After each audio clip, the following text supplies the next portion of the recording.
तो बिहार में एक तरफ बीजेपी और जेडीयू का भरपूर एक्शन वाला चुनाव प्रचार हो रहा है। आप देख ही रहे हैं कितना तेज प्रचार है। तो दूसरी तरफ महागठबंधन की रणनीति पर विरोधी सवाल उठा रहे हैं। अब आरजेडी के मुस्लिम यादव यानी MY समीकरण पर राजनीति तेज हो गई। अब विरोधी पूछ रहे हैं कि डिप्टी सीएम पद के लिए किसी मुस्लिम के नाम का ऐलान क्यों नहीं किया।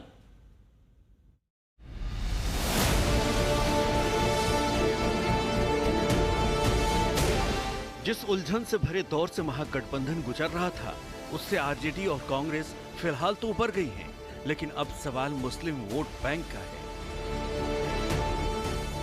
तेजस्वी के नाम पर सस्पेंस खत्म हो गया। ये भी तय हो गया कि डिप्टी सीएम पद पर अपनी दावेदारी को मनवाने में मुकेश सहनी कामयाब रहे हैं, लेकिन सवाल आरजेडी के माई समीकरण को लेकर उठ रहे हैं।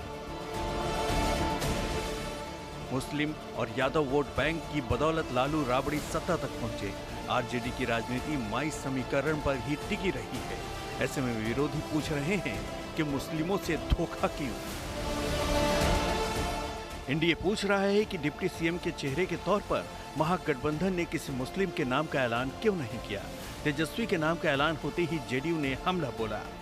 वोटर के आंकड़े गिनाते हुए पार्टी ने पूछा है कि मुसलमान क्या केवल डराकर वोट लेने के लिए आरजेडी कांग्रेस के साथ हैं। दिक्कत तो यही है ना कि इनको सिर्फ वोट बैंक बना के रखना है ऐसे समुदाय को। मुसलमानों की बात करेंगे, पर जब रिप्रेजेंटेशन की बात आएगी तो रिप्रेजेंटेशन देंगे नहीं। उनको डरा के धमका के अपने साथ वोट बैंक रखना चाहेंगे। सैनी साहब को ही देख लीजिए, अपना समझौता हो गया, खुद डिप्टी सीएम बनने की घोषणा हो गई तो भूल गए। सीटें मिले नहीं मिले, अपने समाज के बाकी लोगों को लड़ा पाए नहीं लड़ा पाए, ये सिर्फ अपनी व्यक्तिगत महत्वाकांक्षाओं की लड़ाई महागठबंधन के घटक दल लड़ रहे हैं। ऐसे ही सवाल असदुद्दीन ओवैसी की पार्टी AIMIM भी उठा रही है। मुस्लिम बहुल सीमांचल में मजबूत पकड़ वाली AIMIM पूछ रही है कि मुस्लिमों से ऐसी नाइंसाफी क्यों। ठीक है उनका फैसला, लेकिन अब इनका हिपोक्रेसी देखिए कैसा एक्सपोज होता है। एक तरफ तो ये बात करते हैं जिसकी जितनी संख्या भारी उसकी उतनी हिस्सेदारी। अब हिस्सेदारी के हिसाब से अगर आप आंकड़ा लगा लो तो 19% मुसलमान है, 2% सानी साहब वाले लोग। अब 2% वाला उप मुख्यमंत्री बन सकता है, मगर 19% वाला मुसलमान का अता पता ठिकाना नहीं है। वो क्यों नहीं बन सकता?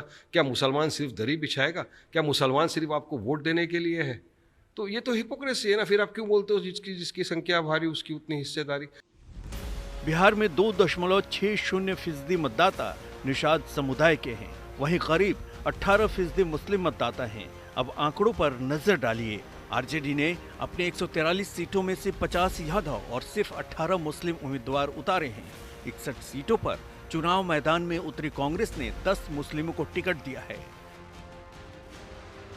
माना जा रहा है कि महागठबंधन चिर परिचित फॉर्मूले पर ही बिहार की लड़ाई में आगे बढ़ेगी, यानी एक मुख्यमंत्री और 2 डिप्टी सीएम चेहरा होंगे।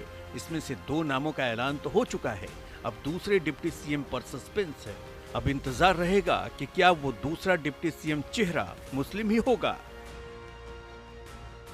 शशि भूषण कुमार के साथ रोहित कुमार सिंह, पटना, आज तक।